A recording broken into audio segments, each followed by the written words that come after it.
Nous sommes en train de parler d'un thème que nous intitulons les attaques démoniaques.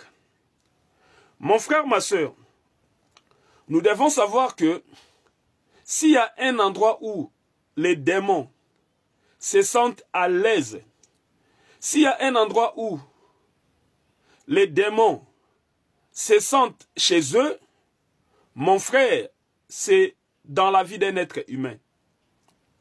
Il n'y a pas un endroit meilleur que la vie d'un être humain chez les démons. Voilà pourquoi, mon frère, ma soeur, les démons, parce qu'ils sont des esprits. Satan aussi, parce qu'il est esprit, ils ont besoin d'accomplir leurs désirs. Ça peut être, ils ont envie de coucher avec les femmes. Mais parce qu'ils sont des esprits, ils ne peuvent pas coucher avec des femmes. Mais ils vont chercher un corps humain, une vie humaine, pour y entrer afin d'accomplir leurs désirs.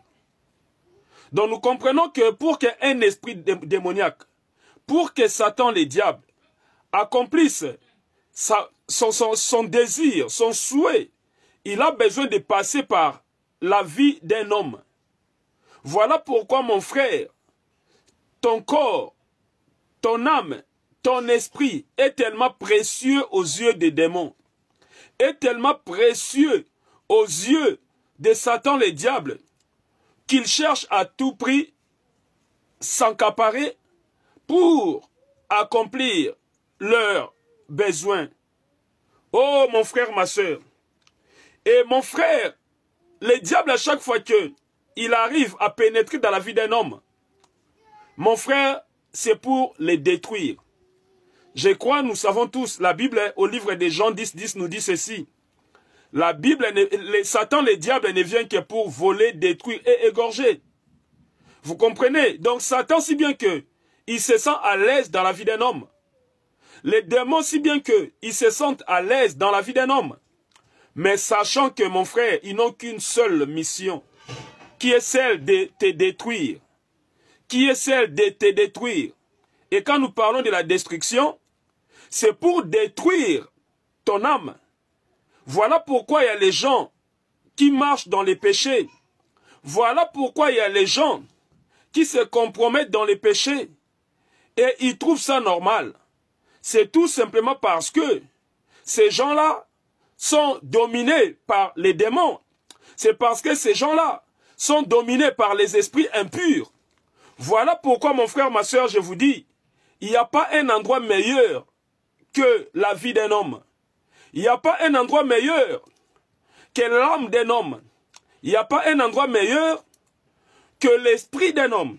Voilà pourquoi, mon frère, je cesse de rappeler, notre thème de ce soir, nous l'intitulons « Les attaques démoniaques ». Oui, mon frère, ma soeur, nous devons savoir que pour attaquer une personne, Satan, le diable, opère à 3 niveaux. Premièrement, il opère au niveau de ce que nous appelons les attaques démoniaques. Et deuxièmement, il opère au niveau de ce que nous appelons la possession démoniaque. Et troisièmement, il opère au niveau de ce que nous appelons l'obsession démoniaque. Vous comprenez, il y a 3 différents termes. Premièrement, il y a les attaques démoniaques. Deuxièmement, il y a la possession démoniaque. Et troisièmement, il y a l'obsession démoniaque. Mon frère, que ce soit au niveau des attaques démoniaques, que ce soit au niveau de la possession démoniaque, tout comme au niveau de l'obsession démoniaque, sachant que Satan n'a qu'une seule mission, n'a qu'un seul but, selon Jean 10, qui est celle ou celui de détruire la vie de cet homme. Oui, mon frère, ma soeur, nous allons commencer par les attaques démoniaques. Comment opère Satan ou les démons au niveau des attaques démoniaques? Au niveau des attaques démoniaques, nous devons savoir que déjà les attaques démoniaques concernent 2 catégories de personnes. Premièrement, ça concerne un bébé qui n'a jamais vécu dans le monde, mais qui est d'abord conçu dans le ventre de sa mère. Laisse-moi te dire, déjà pour revenir en arrière, si nous méditons la Bible au livre de Genèse, la Bible nous dit ceci. Quand notre Dieu avait créé l'homme, quand notre Dieu avait créé les restes des créatures, La Bible nous dit, après avoir contemplé sa création, notre Dieu va dire, qu'est-ce qu'elle est belle ma création. Donc nous comprenons que, parce que l'homme fait aussi partie de la création divine, c'est que l'homme a été parfaitement créé. Donc Dieu n'avait pas créé un homme avec un défaut, avec, je ne sais pas, un certain envoûtement. Mais laisse-moi te dire, mon frère, ma soeur, tout ce que notre Dieu avait créé était parfait. Et aujourd'hui, nous voulons parler des attaques démoniaques par rapport aux hommes. Mon frère, au niveau des attaques démoniaques, comme nous sommes en train de le dire, Satan s'attaque à deux catégories de personnes. Premièrement, il s'attaque à un bébé qui vient nouvellement d'être conçu dans les ventres de sa mère. Le but, c'est quoi? C'est soit d'introniser ces bébés-là, des pouvoirs maléfiques.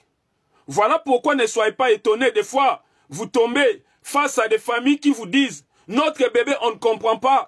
Il a des réactions bizarres. Il a des comportements bizarres. » Et s'il faut encore aller plus loin, vous risquez de tomber face à un serviteur d'idée qui vous dit « Ce bébé-là est un sorcier. » Mon frère, mais posez-vous la question. Comment expliquer que ces bébés-là deviennent un sorcier? Est-ce que Dieu, en créant ces bébés, l'avait ensorcelé? La réponse, elle est non. Parce que Genèse nous dit, après avoir contemplé sa création, notre Dieu va dire, « Oh, qu'est-ce qu'elle est belle ma création !» Mais d'où vient cet ensorcellement? Comment expliquer qu'un bébé qui est déjà dans le ventre de sa mère, qui vient nouvellement de naître, se retrouve sorcier? C'est parce que mon frère, ma soeur, il a été attaqué déjà dès le ventre de sa mère par Satan. Et la deuxième catégorie de personnes qui subissent les attaques démoniaques, ce sont des chrétiens vrais. Une chrétienne vraie qui a reçu Jésus-Christ dans sa vie comme Seigneur et Sauveur, il marche dans la crainte de sa parole.